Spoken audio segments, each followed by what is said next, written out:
Good morning. I'm Bonnie Gardner. I'm co-chair of the Public Affairs Forum of the First Unitarian Universalist Church of Austin. The church is located at 4700 Grover Avenue. Our forums are most Sundays at noon, and they're free and open to the public, and we encourage you to attend. Our mission is to nurture the mind and the spirit and serve social justice. And now, Dale Beulah will be introducing today's speaker. He's a member of our forum committee, very active one. Thank you. Thank you, Bonnie. Good morning, everybody. Thank you for being here. Before I introduce our speaker, I want to remind you that our Citizens Climate Lobby has a table out in the gallery. We'd like each of you to sign a card to your Congress people, and they will be hand-delivered this week in Washington by one of our Climate Lobby affiliates that are in Washington, D.C. So please do that before you leave today. Anna Graybiel, neat lady, drives an all-electric vehicle. What more would you want to love? Anna received her bachelor's degree in biology from Harvard University. She has a Ph.D. from there as well in evolutionary biology. So this lady knows what she's talking about. She got her University of California at Berkeley degree, and then she moved to Austin for her postdoc. But she began to realize pretty soon that maybe she might be interested in something else. Have any of you ever been that place before? Yes. So when she decided to go ahead and get her Ph.D. then in clinical psychology at the University of Texas, and so that's what got her to Austin. She's been in private practice here ever since. She first learned about global warming at Berkeley when she was there, and she's become increasingly concerned about the rapid changes that we're seeing in our environment.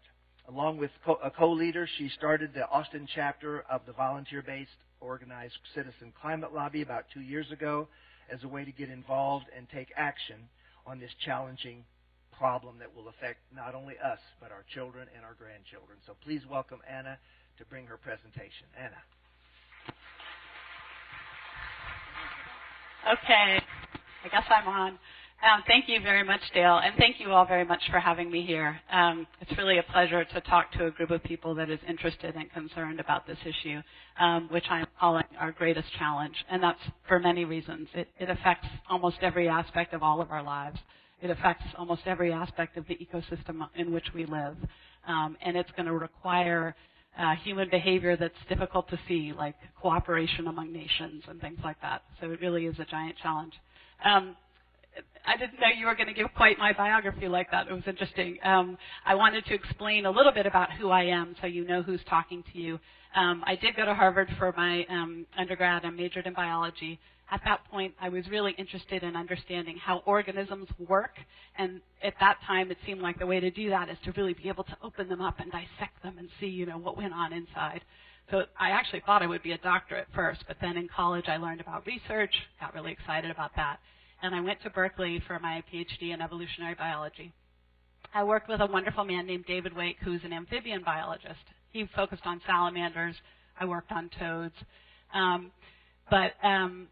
That was where I began first learning about global warming, although at that point it seemed like a very sort of distant problem. Like, yes, it was a big deal, but it was going to be, happening, in a ways away. But we were beginning to see really precipitous declines in different frog populations around the world, even at that time. And so we were beginning to wonder if something was maybe amiss. I then moved to Austin to do a postdoc, as Dale said, and went through this sort of career crisis, I guess, if you will. And I'm happy to talk more about that at some other point. But the upshot is that I decided to get a second PhD in clinical psychology. And I now have a private practice as a psychotherapist, which I absolutely love. I mean, it really is my passion. And I think in a way it's a continuation of my interest in how do things work, how do organisms work. It's just now I'm more interested in sort of, that black box of human Human Emotions and Behavior. This was, I guess, when it would have been the early 2000s, and I also around that time got married and had my first child, and I think it was through this period, maybe as I began to get more aware of my own emotional inner workings, I started to really become a lot more anxious about climate change. And of course, I think the world was becoming more aware that things were happening really rapidly. And I remember in 2004, that was the year my first child was born, Al Gore's movie came out. I'm imagining many of you here have seen his movie. Do you want to raise your hands if you've seen the movie? Okay, yeah, almost everybody. So, well, I avoided that movie. I mean, I thought I already know enough to be really scared, and if I see the movie, I'm just going to get more scared. So I'm just not going to watch it. So it was probably about a year and a half later, something like that, when I finally decided, okay, I need to see the movie. And I went upstairs to our little TV nook, and my husband didn't want to watch it with me. So I was up there by myself watching this movie. And I'm sure many people remember this slide, which Al Gore shows in his film. And this was the point where I really got scared. Okay, so this is kind of the basic science of what's going on. What you have on the horizontal axis is time, with present being here, and we're going back 800,000 years, so almost a million years. And you see two curves on different vertical axes. The top one, the blue curve, is CO2 concentration. And you can see that over the last 800,000 years, there's been a tremendous amount of natural variability in CO2 concentration, right? Ranging from about 180 up to maybe 280, 300 parts per million, and lots of ups and downs over time. The bottom curve is temperature, global average temperature. And you can probably just looking at it, they look almost identical, right? The two are very, very, very tightly linked. So what that's saying basically is that if you want to know what the global average temperature is, a really good way to know is to know what the CO2 concentration is. There are other greenhouse gases, of course, but CO2 concentration is a very strong determinant of temperature. Okay, and so human activity, of course, is emitting more CO2 into the atmosphere. And this is the point in the movie where, if you remember, Al Gore gets into a little cherry picker, and it lifts him up so it can show how high it is now. Way, way up there. And this is a 2013 number, so it's even actually higher than that. CO2 concentration is, it's kind of hard to know what to do with that, actually. It's so outside the range of where we've been. So actually, I remember I paused the movie at this point, and I went downstairs, and I drew this very sort of rough sketch of this graph for my husband, and I just said, what are we going to do? This looks really bad. And so it took, I'm going to just have a sip of water. It was probably, 3, 4, 5 years, something like that. Yeah, but probably about 5 or 6 years, when my anxiety was building and I didn't know what to do with it, and a good friend of mine suggested to me, well, maybe you should volunteer. Maybe finding a local climate change group and volunteering would be a focus for your energy that would kind of help with the anxiety. I thought that was a really good idea. So I found the Citizens Climate Lobby, which I think is an amazing organization. So what I'm going to do here is just sort of pause and tell you how I'm going to structure the rest of the talk. So basically, it's going to be two parts. In the first part, I'm going to go through what is happening. So I've already sort of showed you the basic science. CO2 concentrations are going up. That's probably going to have a big effect on temperature and a bunch of other things. So I'm going to do that fairly quickly. I imagine you're all fairly well informed about this. So I'm going to give you some of the basic stuff around what is happening and what the impacts are likely to be on humans. In the second part of the presentation, this is where I want more of my focus to be, and this is going to be on what are we going to do about it. And it turns out there's actually very wide agreement about the best thing that we, the main things that we need to do. And pretty much the takeaway is to put a price on carbon. And I'm going to try and explain as clearly as I can why that's a good idea. The group that I work with, the Citizens Climate Lobby, it's a nonpartisan, volunteer-based organization that's really growing rapidly. We have chapters all around the country and even internationally now. And our focus is on getting the federal government to enact legislation to put a price on carbon. And then we have some sort of specifics around the legislation, which I'll try and talk about a little bit. And then I'm going to tell you a little bit more about CCL and invite you to get involved. And like Dale said, we have a table outside where we've got an action that you can do today to write a quick note to your member of Congress. Okay, So part one, what is happening? The previous graph showed you a very long time scale of what does CO2 concentration and water temperature look like over the last roughly million years. And on that time scale, that graph, it was hard to see what was happening with temperature recently. We obviously saw CO2 concentration going up like crazy. What's happening with temperature? Is it going up? Well, yes, it is. And I'm sure you're all probably well aware of that. Just even from personal experience, we can tell, right? But this is data for the last 2,000 years. Here's the enormous spike in CO2 concentration that's happened really quickly since industrialization, so the last 100, 150 years or so. And then here's what's happening with temperature. This is the famous hockey stick graph you may have heard of. There's a scientist named Michael Mann who did some of this work. And yes, so temperature is increasing. It's gone up by about 1.5 degrees Fahrenheit since around 1950, and is projected to go up quite a bit more. The 10 hottest years on record have all been since 1998. And actually, I made this, well, this is an Al Gore climate reality slide, actually, that I modified. And I did that back maybe 6 months ago, and it's already out of date. Many of you probably know 2014 surpassed all previous years as the hottest year on record. And 2015 is already on track to be even hotter than that. I mean, it's not going up in any kind of like, a little up, a little down. It is going up, up, up, up, up. Okay. And then here is kind of my overall list of the basic global ecosystem impacts.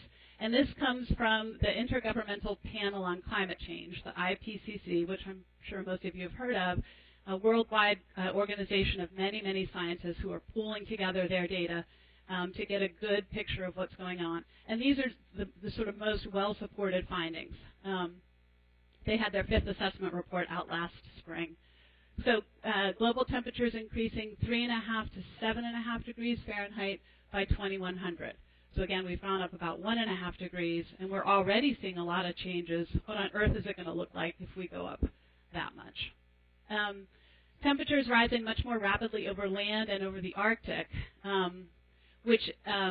and then water cycle and wind patterns changing. And a big part of the reason those patterns will be changing is because it's the temperature gradient across the planet that is responsible for driving the air currents and the water currents that we're used to seeing. And if the Arctic, for example, is warming faster than the equator, you have less of a temperature gradient. And so that has a huge impact on just the global patterns of the wind and water cycles. We'll also just in general see that areas that tend to be dry, like the west coast of the U.S., California, are going to be even drier. And the areas that tend to be wet, like more of the east coast, are going to be wetter. So the extremes are greater. Hurricane intensity increasing. We have very obvious examples in Katrina and Sandy of that happening. And that's for different factors play into that. The wind patterns changing means storms move less quickly, so they tend to hang out in an area and dump more. Because everything is warmer, the air can carry more water vapor, so then there's more to be dumped, things like that. The summer Arctic is expected to be ice-free by 2100 or even potentially much, much sooner. And I'll show you some more info about that. Sea level rising 7 to 23 inches, and that does not even include the melting ice sheets. That's just from the expansion of the warming water. And then this last one, oceans acidifying, that's the only one on the list that doesn't relate to temperature. This one is actually a chemical phenomenon. So the more CO2 you have in the atmosphere, the more gets absorbed by the ocean, which turns it into carbonic acid and makes the ocean more acidic. Okay, so now just some sort of demonstrations or illustrations of all of these different things. We are seeing more flooding across the world. This is Pakistan, the Philippines, China, big flood in Croatia about a year ago, Eastern Europe. And then drought conditions. This is the previous decade, basically, and shows drier areas in kind of pink and red shades. And then here's some snapshots over coming decades. So here's what the 2030s will look like, the 2060s, the 2090s. Really horrifying. And of course, we are all very familiar with drought. Picture of Lake Travis in Austin from that horrible summer in 2011. but there's droughts everywhere. I mean, California is the big example that we're hearing about a lot these days, but Indiana, Korea. Another sort of side impact of more heat and drought conditions is wildfires. We're having bigger, hotter, more damaging wildfires, Bastrop, obviously, Arizona, California. And then just some pictures of the gigantic hurricanes that we've had. Here's Hurricane Sandy with some of the flooding in New York, New Jersey. And then this is the melting ice sheets. So that red line indicates the extent of the summer sea ice, the median from 1979 to 2000, so roughly that 20-year period where the summer ice usually was. In 2012, is shown in just the white area. So the 2012 ice extent was almost reduced by half of what is sort of normal. And I guess subsequent last few years haven't been, the overall extent of it hasn't been quite as minimal, but the ice itself is really thinning out, so it's not looking good up there. Glaciers all around the world are melting. A couple before-after photos. So here's a glacier in Peru in 1978, and here's what it looks like in 2011. And then this one even more dramatic. A really cool old photo from Alaska in 1880. Now, yeah, and you may have seen the movie Chasing Ice, which shows it all over the world. The big news last summer was that the West Antarctic ice shelf here on the western side of Antarctica had essentially begun an irreversible process of breaking away from the rest of the continent. And here's the headline: ice melt at this point appears unstoppable. It will take some time for all of that ice to melt, but just that chunk itself, I guess, I double-checked this a couple times, and I still can't believe it, so maybe it needs to be triple-checked, but that amount of ice melted will raise sea level by 3 meters. And that, just as an example, is what the coastline of Florida would look like with 3 meters of sea level rise. And I guess, we need to get ready. This is what's happening. Okay. And then just the last one, I mentioned ocean acidification. I guess it's kind of hard to see, but there's this blue line that's going up and meets the red line. This is what we've already seen in terms of the changing concentration of carbon dioxide in the ocean. So it's already increased, and then this is what's expected, the red line, by 2100. So obviously it's getting much, much worse. And then here's the relationship to ocean pH. And so you may be aware, ocean pH is a logarithmic scale, with the lower numbers being more acidic. And so as dissolved carbon dioxide increases, pH of the ocean is going down. And so again, the blue line, which is hard to see, starting up at 8.1 or so, and it's gone to 8.0 already, and then here's where it's projected to go. Because it's a logarithmic scale, a change of just 0.1, as we've already seen, is actually a 30% change in the acid of the ocean. So it's already 30% more acidic. And so any organisms that depend on structures which can be dissolved by acid, for example, these pteropods are finding that their shells are simply dissolving in the water. In fact, I know there are some farms in the west coast of Washington, I believe, where they're trying to raise oysters, and they're actually trying to make the ocean there less acidic. They're pumping in chemicals to make the surrounding area less acidic so the oysters stop dissolving so quickly. Coral reefs will, of course, be devastated by both the acid and the temperature increases. Okay. We're getting towards the low point of the talk. From here, it'll be up. This is a kind of just a summary slide of the various impacts that we would expect to see on humans and human civilization because of all these changes. So obviously, agriculture and water will be deeply impacted. Higher temperatures, less water makes it, in some cases there may be benefit, but for the most part, it's going to mean that we're going to have more and more difficulty growing the food that we need. Again, California is a great example of that right now. Ocean degradation and loss of protein sources. Something like 1 billion people on the planet depend on the ocean for their protein. And if we're losing, that habitat and those organisms, that will be incredibly devastating, obviously, to humans.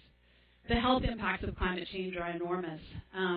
Everything from severe heat waves to respiratory problems, to infectious diseases, pathogens being able to spread into other parts of the world, huge impacts there. Obviously, loss of coastal land and property with rising sea levels, and then storm intensity, human displacement and migration. That will, of course, then come to national security. And this quote here, global warming is global warring. One of the things that Citizens Climate Lobby does is we're trying to develop relationships with our members of Congress. And so that quote came from a meeting that we had with the district rep for Michael McCall, who may be some of your representatives. And she said, we were talking about global warming and national security, and she said, yeah, global warming is global warring, and we thought that was brilliant. So that came from his office, unbelievably. And then, of course, this will affect us all in varying ways, but the emotional, moral, and spiritual costs, to me, it's just incredibly painful to see what we're doing and to see the effects that our kids and grandchildren are going to have to deal with. Okay, so I said that was a low point. I'm now wanting to really switch gears. This is part 2 of the talk, and begin to talk about what we can do about it and how best to go about doing that. And this is what really helps me. This is what makes me feel like, okay, there's something we can be working on and towards, and it can be inspiring, and it can even be kind of fun. Basically, obviously, what we should do is dramatically reduce greenhouse gas emissions, obviously, and in fact, really probably begin trying to take greenhouse gases from the atmosphere if we can, and that people are working on the technology for this. So, how do we do that best? Okay, so there are lots of different ways to approach this, and the way I have tended to think about it is there's sort of two different levels. There's a personal level, and then there's sort of the more systematic level. And I really believe that you've got to do what appeals to you. You have to do what inspires you, what motivates you, and for different people, that's different things. So at the personal level, learn as much as you can about your own personal carbon footprint, and follow a program to, change your carbon footprint, to reduce it. For example, there's a wonderful guy named Ute Meyer, who many of you probably know. I know the Buellas know him. I think he's spoken here before. Yeah. So he's a Dutchman, but he lives here in Austin, and he's a chemist by training, and very concerned about global warming. And so he's developed a program called Climate Buddies, where he's working with individuals, with families, with neighborhoods, with faith communities, with the city of Austin, to really help people get very organized about learning about their carbon footprint and following a pretty systematic program to reduce it. If he were here, he would say if you wanted 3 major things to think about cutting back on, try and cut back on your flying. Flights are, extremely carbon intensive. Try and eat less meat. And also a really simple one, switch to Austin Energy's Green Choice program. That's as easy as going online to your account or making a phone call to Austin Energy. And it's a program that will let you get your utility from wind. Okay. But at the systemic level, and this is the level that personally speaks to me a little bit more. I mean, I've done a lot of the personal stuff. I do drive an electric car. But I sort of begin to feel like, I could have a 0 carbon footprint and it still wouldn't matter because, this is a much bigger problem. So what appeals to me is working at the systemic level. It doesn't appeal to everyone, and that's fine. But if you're interested, turns out we actually know a lot about what we should do. Okay, and so here's a cartoon that shows it. Here's Obama fighting the big giant fire of climate change, and also debt is in there. And he's asking Congress for ideas.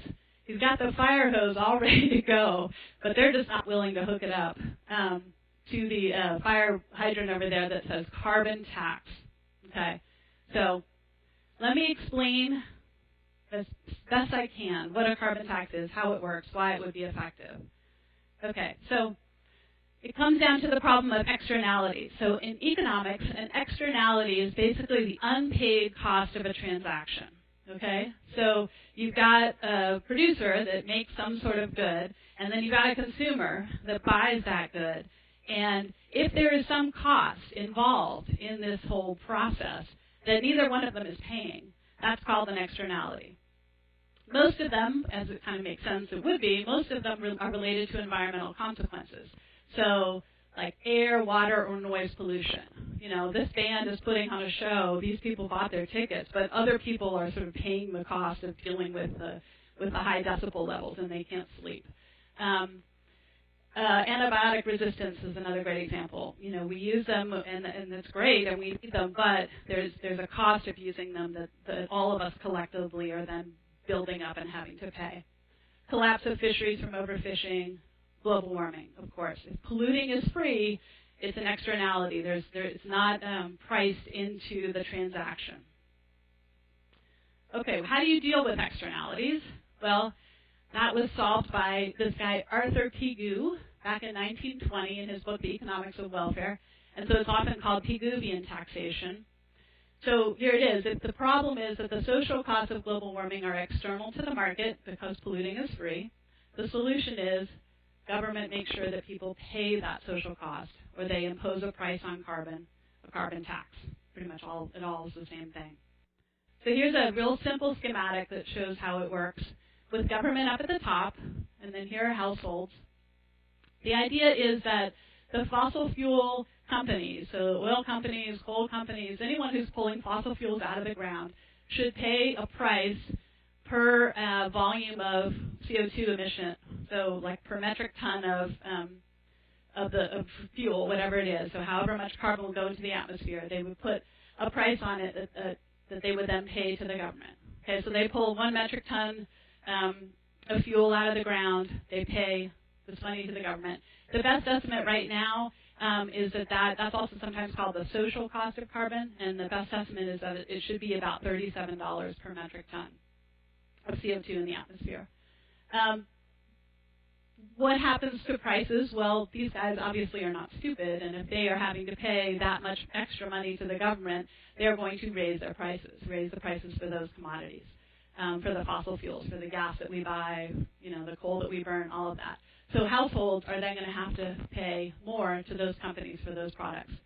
And basically what that means is that renewable energy then becomes comparatively much cheaper.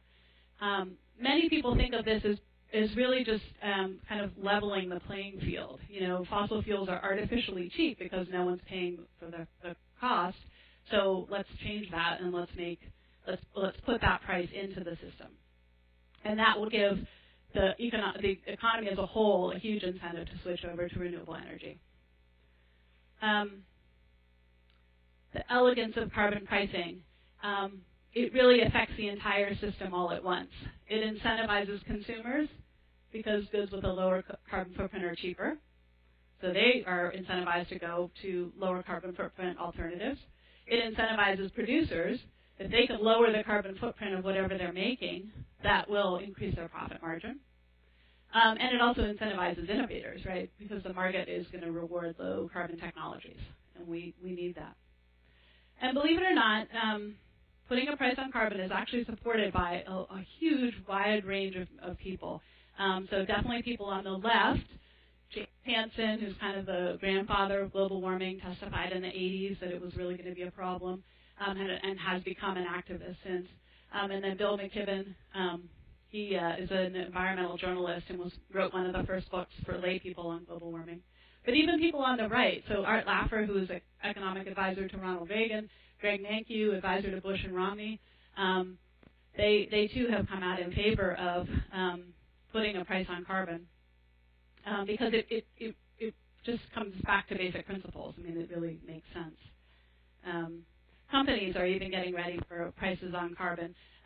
Here's a headline from September of 2014 that at least 150 companies are prepping for carbon pricing, even ExxonMobil. They're just assuming that eventually they will be taxed on their carbon pollution. Okay. So now a little bit more about the specifics of the carbon tax legislation that Citizens Climate Lobby, or CCL, is sort of advocating. So I remember back in that earlier slide I said there's an estimate that the social cost of carbon is about $37 per metric ton. Imposing that right away on the economy, just sort of one fell swoop, would be a pretty dramatic shock. And so CCL is basically arguing, let's start lower, but raise it at a predictable rate. So they say, let's start at $15 per metric ton, but go up every year by $10. So it'll be 25, 35, 45. It'll go up quite fast. And one of the reasons that's important is that companies really, really need to be able to plan ahead. And so they need to know what kind of costs are coming into them. So writing this in would be very helpful. Okay, so that's the tax that would go, the money would all go to the government. The second part of the CCL policy is a little bit controversial in some ways. It's the dividend part of fee and dividend. Basically, all that revenue that the government is bringing in, and it is a tremendous amount of money that would be coming in, CCL is arguing that 100% of it should be returned to American households. And returned at a flat rate. So it doesn't matter how big your household is. Well, it does matter. It's a per capita thing. It doesn't matter how much money your household brings in. It doesn't matter how much your carbon footprint is. You're not getting reimbursed for your carbon use or anything like that. You're getting it back at a flat rate. And that's very important, actually, because wealthier households tend to have much higher carbon footprints than less wealthy households. But if every household is getting back the same amount, it's estimated that about 2/3 of the lower income households would actually get more money back in their pocket than they would be spending in their increased energy costs. So it's a way to help them. And it's an economic stimulus. The other reason that CCL supports this revenue neutrality is really a political one, which is that so many people do not want to increase the size of government. Taxes are anathema. Well, so we're basically saying, okay, this doesn't increase the size of government at all. And in a way, you wouldn't even really, call it a tax, because if the government isn't keeping any of the money, if they're giving it all back, we're not growing government. Now, of course, there would also have to be a border adjustment, right? We don't want companies to simply move their production somewhere else and then bring their products in. So if a country, if there's a good coming into the country that has not been imposed the same kind of carbon tax, it would be imposed at the border. Okay. We at CCL got very excited this last summer because we got some money to hire a very well-respected consulting firm in D.C. called REMI, which stands for Regional Economic Models Incorporated. They do a lot of work on big government data. And so we asked them basically to take our policy and model what would happen to the U.S. economy under this policy. And they came back with all kinds of results in different categories. And I'm just going to show you a few specifics of what they found out. But they looked at the impact on the economy, on climate, the demography, all sorts of things. And first off, the impact on the economy. So here's what happens to CO2 emissions under this carbon tax, revenue-neutral carbon tax policy. You're seeing on the time below from 2015 to 2035, so 20 years, and millions of metric tons of CO2 into the atmosphere from the U.S. The blue line up at the top is baseline, so that's what's expected to happen without a carbon tax policy. The red line shows the reductions that we would see under this policy. So it goes down by about half from where it would be under baseline. And you may be familiar with the new EPA regulations that have been proposed by the Obama administration to limit emissions from existing power plants. Just to compare, that also is expected and hoped to reduce emissions, but it would reduce emissions by a good deal less than our policy would. So that's another argument we've been trying to use, especially with some of our Republican representatives, that if you hate regulations, this might be a more attractive policy for you. And it actually is, according to this modeling, would be more effective at the goal of reducing CO2 emissions. Okay. This is a little bit of a complicated slide, so I'll walk you through it really slowly. This is basically the impact on the U.S. economy of the policy, according to this study. So again, we've got the horizontal axis being the 20 years forward.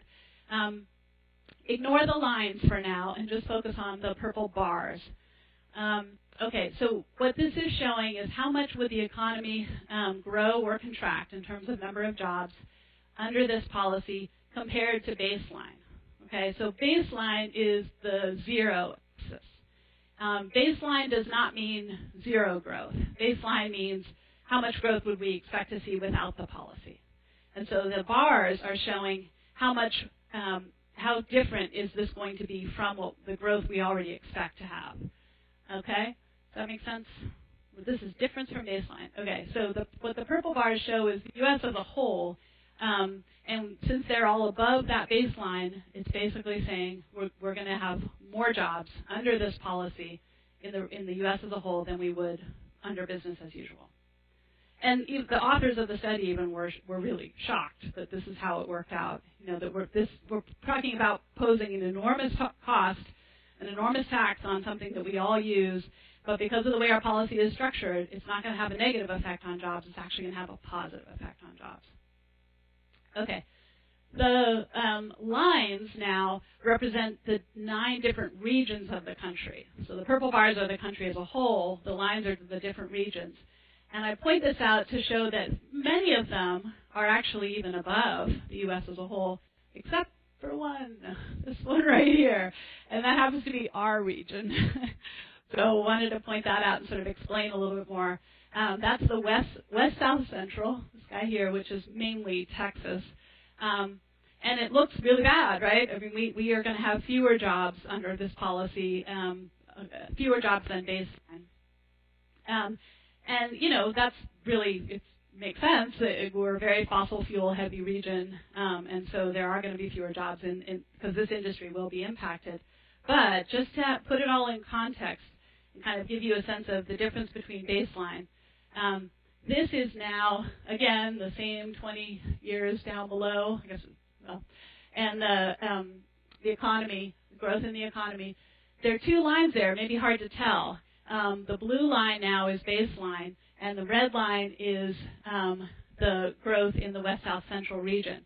So, yes, we are going to have a little bit less jobs in our region than we would expect under baseline, but just barely. There's really not a very big difference at all. Our region is still going to grow economically, just a little bit less. And every other region in the country actually will grow more. Just to give you a sense of the scale, so this is the projected monthly dividend. So this is what each household, a household of 4, which would get 2 full shares for each of the 2 adults and then a half share for each of the 2 kids. So 3 shares total. This is the amount of money that household would be expected to get under this policy per month. And it's a tremendous amount of money. I mean, it's really amazing.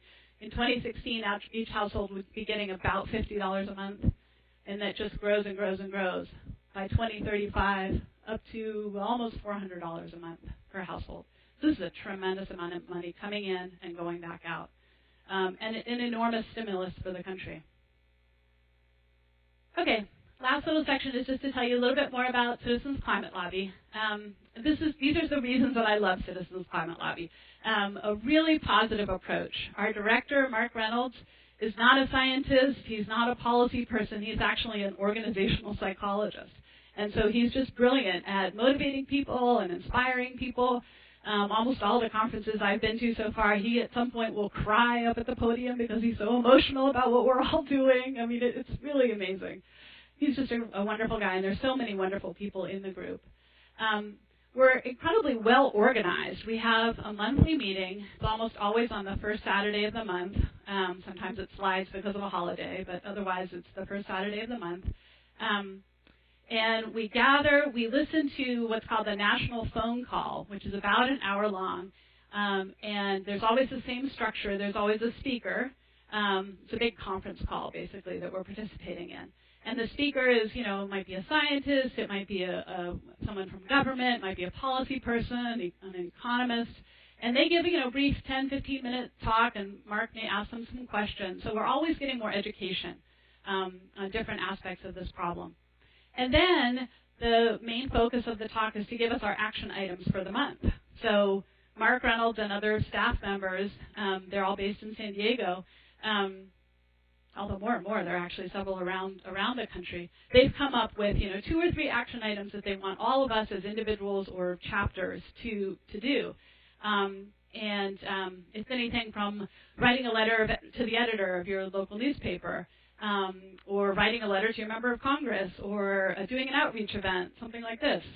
And there's tons and tons of support provided for us on how to do these different things. So the CCL website has a link to all kinds of letters to the editor that other people have published already. And there are videos that our communication director has produced talking about how to write an effective letter to the editor or how to write an effective op-ed. So there's just lots of education and support and training provided. And then we are focused on this particular legislation, the systemic solution that economists and policymakers from different across the spectrum agree on, which is to put a price on carbon. Okay, the three main things that we do at CCL: outreach, so tabling, like we were at Earth Day yesterday for 6 hours, getting people to write postcards to their member of Congress. We have a program now where we have somebody in D.C. that actually hand delivers them for us, which we're finding is really making an impact. So that's one of the things you can do today. If you want to write a postcard, we'll hand deliver it. Speaking, we really try to get a presence in the media, letters to the editor, op-eds, talking to members of the media. We met with the meteorologists at KXAN and asked them to do more on climate change, and they've been doing stories. And then lobbying, that's a big part. Obviously, our name kind of says that. We have a conference every year in D.C. in June, and it started, I think, 5 years ago. The very first conference had, I think, 5 people or something like that. By conference number 3, which I believe was the first one I went to, I think there were about 300 people. This year they're expecting 1,000 people.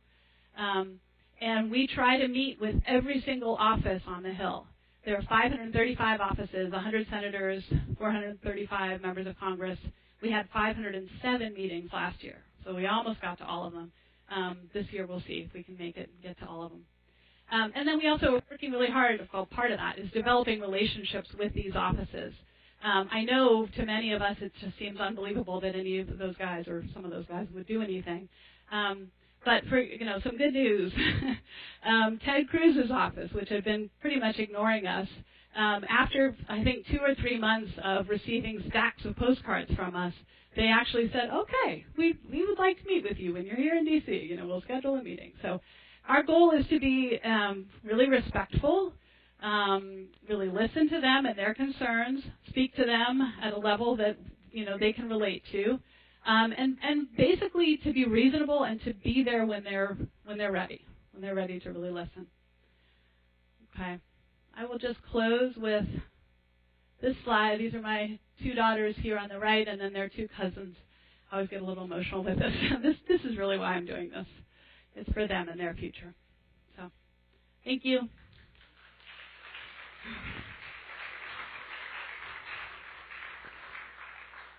Well, let's take some questions. Gary Bennett. Okay. Just point out that, more of a comment, that Texas doesn't even need to suffer proportionately if the fossil fuel companies take advantage of the opportunity to shift to the rather abundant sources of solar and wind energy that are found in and off the shores of the state. I couldn't agree more. We have a question from Richard Halpin. Thank you for your terrific presentation.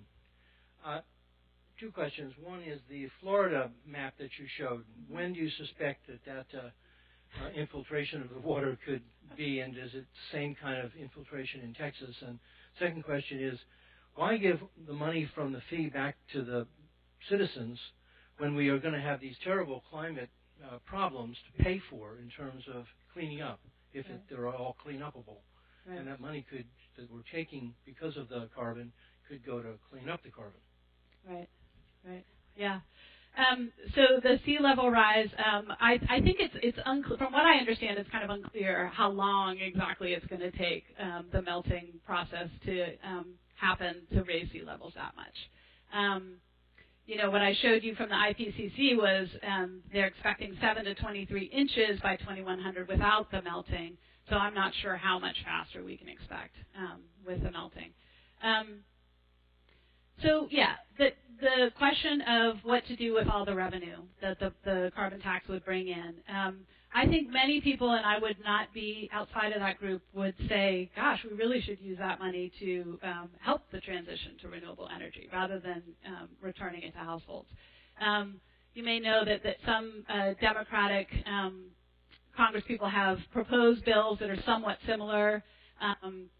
Like the Boxer-Sanders bill, I think their bill was I can't remember the exact proportions, but it was something like 60% of it returned to households and 40% used to help with renewable energy. Obviously, to me, it makes sense to do that because we need to make this transition, 100 years ago or 10 years ago, But so, as I said, it's really for a couple of reasons. I mean, one is to get bipartisan support.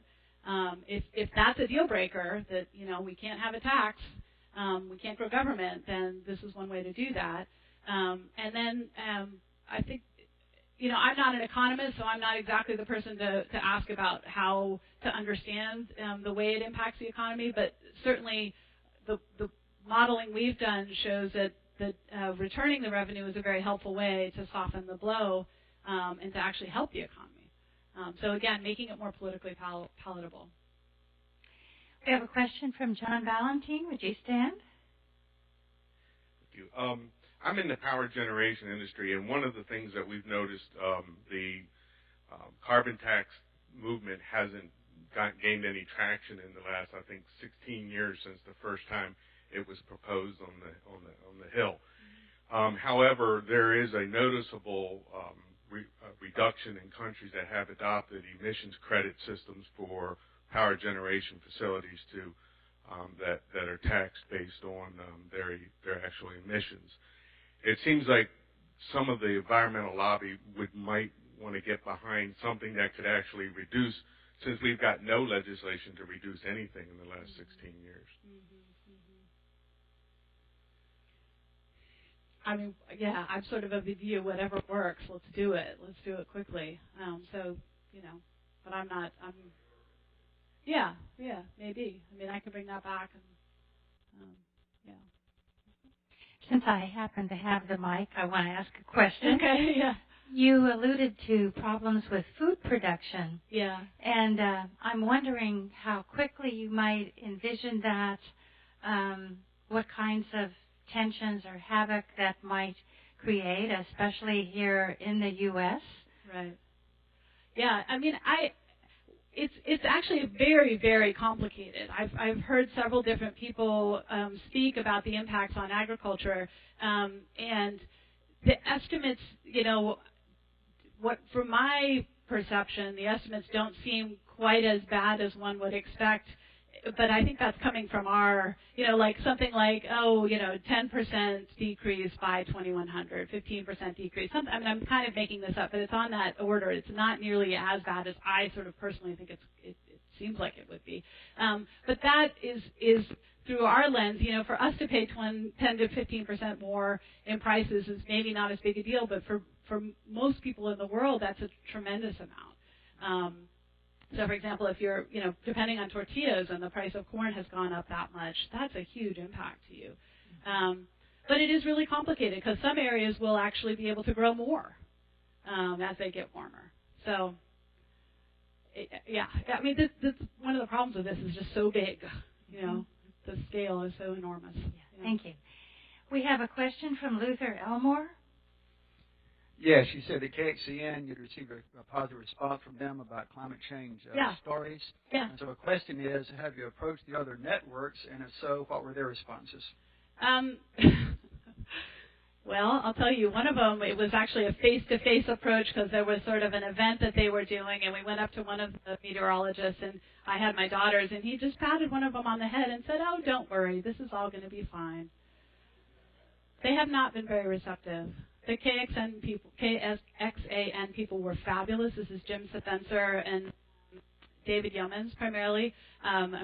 Just from our very first letter, invited us to come in, and we're very pleased to hear about what we were doing and have done stories that we've suggested to them. But we didn't get any response from any of the others. But we can keep trying. We have about 10 minutes left. We have a question from Douglas Bauer. The mispricing of externalities is a well-known problem in economics. It's been around for many decades. You threw out a number, $37 per ton for carbon, and I'd like to get some more information, if you have it, as to what goes into that number. I mean, some things that come to mind are global warming. Ones that are maybe not as obvious is the huge military expenditures the U.S. has to keep the oil flowing out of the Middle East. Right. Could you comment a little further on this? Yeah, I actually can't. I mean, I'd be happy to look into getting more where that exact number came from, as I don't know exactly what all went into it. But again, like I've said, I mean, it's incredibly complicated. I will say that there is I think it's Admiral Mullen, if that's right, who came up with an estimate of how many soldiers' lives every, X amount of fuel was costing us. So that, yeah, and one thing that I think is really good is that the military is starting to, well, not starting, they have been really seeing what an enormous problem this is. And so that's an angle, for example, that we're using with some of our members of Congress. Michael McCall is very concerned about Homeland Security, so we've been saying, well, maybe you need to be starting to listen to some of our military leaders. Yeah, the cost there is huge. I'm curious about what the environmental community is doing about the geoengineering and the climate modification, the weather modification that's going on. We see these chemtrails, and they're creating the film, and apparently that's supposed to filter out some of the sun or reflect back some of the sun to prevent some of the global warming. Next week on Saturday, there's a global march. We're hearing nothing about it in the mainstream media. Dallas is marching. Dozens of countries around the United States are marching.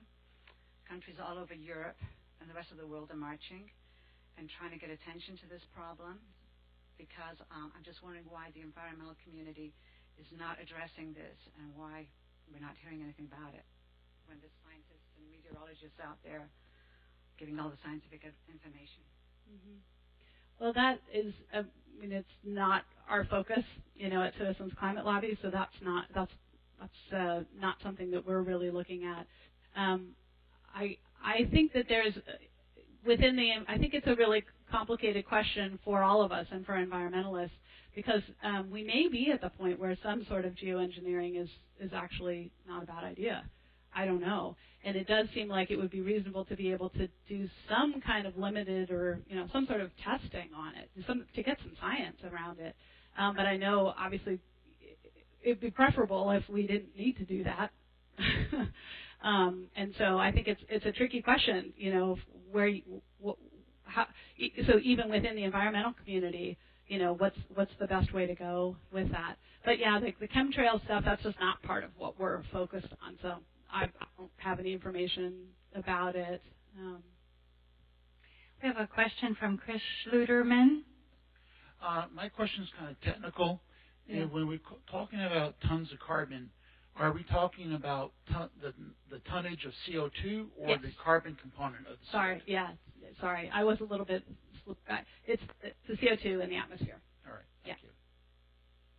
I think we're coming up on about 5 minutes remaining. And would you stand and say your name, please? Michael Walsh. Yeah, I like the concept of the carbon tax, but if we could take that conversation to another level, I think a lot more could be gained if we started having conversation about all the goods and services have a sustainability tax based on how sustainable the product is produced and how local it is, which would drive purchases to a more local level, because it would drive a price incentive and price incentivize the more local goods. And we know that sustainability is based on, what do I need to survive, and how local is it? The most sustainable thing is, the tomato that you grow in your backyard and you just go get it. So I think that could be done. We'd set classifications of goods, and so that would be a positive thing with like all these goods we import from China, and then huge amount of pollution, bunker fuel to ship these huge containers. It's beyond absurd how much we're importing. So I think that's the way to drive the economy in the right direction, is a sustainability tax. That's certainly one of the ideas of the carbon tax, right, is that the price of anything that depended on fossil fuel would increase because of a carbon tax, right? Because if someone's producing a toy and they need to, use a lot of energy to make their toy, they're going to be paying more to their utility company because if they're using coal, for example. So that's sort of the beauty of the carbon tax is that it makes everything that depends on fossil fuels more expensive. I mean, there are additional factors that could also be priced as well, and it might make a lot of sense. Thank you, Anna, very much. You mentioned a little bit about meat. I know this Saturday our Green Sanctuary Committee here at church is sponsoring Cowspiracy, which is a film about the carbon impact of meat production around the world.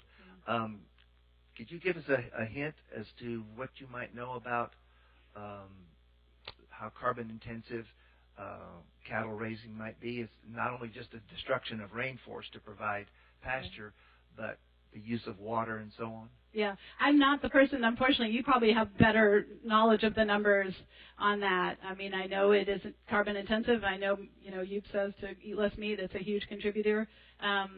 But I'm not the one to ask for numbers. Yeah, it's not the way my brain works, unfortunately. I wanted to thank you for your work and thank CCL for its work. And my question is to you as a fellow Austinite and Austin Energy customer. Mm-hmm. When they started the Green Choice program, I jumped right on, and I was on that for years and years.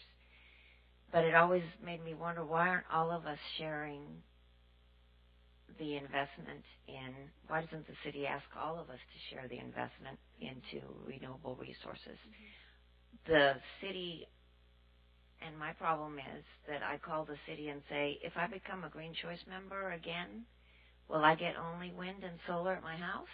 And they say, no, you'll get the same mix everybody does. Mm-hmm. And they publicize it as if one could choose that and one can't. Mm-hmm. And so have you learned something different? I mean, I don't know why they're not asking everybody to do it, other than what I imagine would be, that everybody wouldn't support it. So that it comes down to sort of priorities and political will and things like that. I know, Dale and others who are more involved with the city might know more about what goes on behind the scenes there. I can understand that they can't make separate transmission lines, to go to all the different houses that have Green Choice to get just the wind energy there. But I think you can think of it as if, because you're on Green Choice, you are supporting the wind energy. You can kind of think of it as it's definitely a thing, right? So. Every time we hear a presentation of this type, and this one has been outstanding, I think it reinforces for all of us the need to change our behaviors and to learn more and to affiliate with some of the groups that are working on these issues. So we really want to thank you so much for coming and talking with us today, Anna Graybill. Thank you very much. Dr. Anna Graybill.